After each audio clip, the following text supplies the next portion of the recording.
parenting. There were several times where Rachel wanted me to parent our kids like she would have Yeah. done it. Right. And I'd get frustrated. And one day I was able to articulate, it's like, do you want me to be the second mother or would you like me to be the father?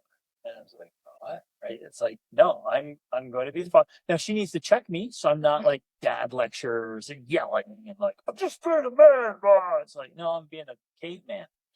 So she needs to make sure I'm being a man, but there's no way I should be feminine. Kids don't need two moms, right? And if a woman is very masculine, they don't need two dads either. I should be like, no, be heavy-handed, woman, beat them, right? And I was like, that's the caveman. It doesn't work, right? And so once we understood that, it's like, hey, I'll do my role, you do yours, and this will work better. And we've gone along. So now, if it ever comes up, I'm just like, yeah. And I've had to learn to be at times a little uncomfortable with that. Now, there's a difference between uncomfortable because it's not appropriate or crossing a line. That's the time when you have to step in and be like, no, that's crossing a line. But sometimes I would be uncomfortable simply because it's not the way I would do it. And I feel like, oh, wow, that's a little rough. But that's because he's the dad. so in situations where it's mom and daughters, that can be really easily pulled out of proportion. Right. So those, you ladies, if you have lots of daughters, watch out for that. You really, yeah. I might have been thinking of someone. Just kidding. No, there's a lot of people here.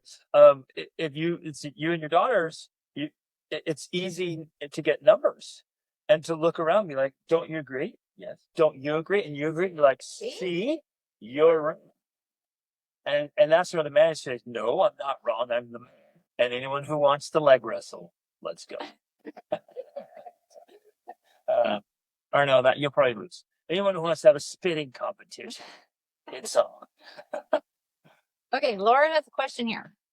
Great. With the men need men, how do you encourage that? I've recommended your group to my husband before, and it deflates him. He thinks I'm trying to fix him. My real intent is that I think it would actually just lift him up in a good way, like these coaching sessions do for me. He thinks it sounds awful. No, that's like a legit challenge. It's totally normal. For many men, that's very normal. Most men want to think like, I got this. I don't need anyone to help me. I'm not broken. That's just the normal man thing. Why do you do like the caveman voice? Because that's what's going on inside the guy. Like, I'm a tough guy. I don't need stupid little group meetings. Those are for idiots. I'm a tough man. I carry a gun around. I don't need counseling. Right. But the reality is, like we had our meeting today. It was awesome. It was transformative. These are good men, smart men, successful men, mastermind. So maybe that's the way to present it. It's a mastermind. Because I always say, it's like none of us is as smart as all of us. And anybody who thinks they're too smart to join a mastermind group is completely delusional, right?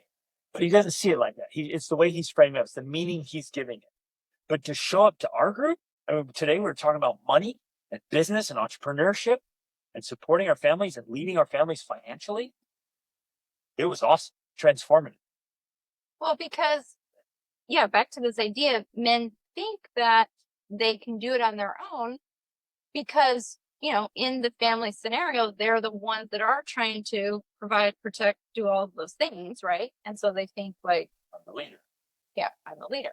But it's simply the idea of, and I think maybe that this is more appealing to guys in a way. It's having male friendship that's not just fluffy. They wouldn't use that word fluffy, but like, well, the way you describe, the way you describe this for you is not the same way you describe what I do for him.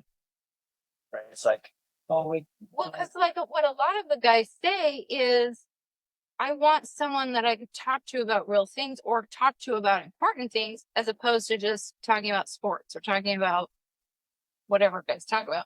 Right. So it's a friendship with men who support and encourage each other. Right. So for a lot of guys, that's how they come around to the idea, is because they realize like, oh, it's not like a self-help therapy group, because that feels weird to them. it's like a brotherhood. It's a tribe. It's a brotherhood mastermind. Yeah. Where we discuss big ideas and important things. But the point is that, yeah, they need something like that. They really do. Because while we haven't even got to where we're going yet, but while I can go and talk to Gray, he cannot come and talk to me. And you might think, well, why? Of course he can't. No. I love it when wives do that. Like, they tell their husbands, babe, I just want you to be vulnerable and open. I want you to tell me everything. Come to me with your problems. And he's like, are you sure? She's like, yes, tell me everything. He's like, all right, here we go. And she's like, oh, why did you tell me all that horrible stuff? And it's like, then you tell me, and I'm like, oh my gosh, her life's falling. Yeah, well, you worry about it. He's trying to absorb it. It's this big day. And then, you know, I had a great night with that guy. Stayed up all night worrying about what he said. I'm like, what? I got it. What are you worrying about? I asked you to tell you. So I tell all my guys, I'm like, do not take your problems to your wife. Make sure that your wife can bring all of her problems to you and you can handle it. You got it. Like a man. You're a lighthouse. Bring on the storms, the wind, the waves, the tsunamis. You're good. You got it. Do not turn around and dump that truck on your wife. You know, me or somebody else, other men that can handle it. Right. And part of the reason for this, I think, directly ties into the very important coaching session we had 3 or 4 weeks ago about hormones. There are certain times of the month when I can handle what he tells me, but there are times of the month when I cannot.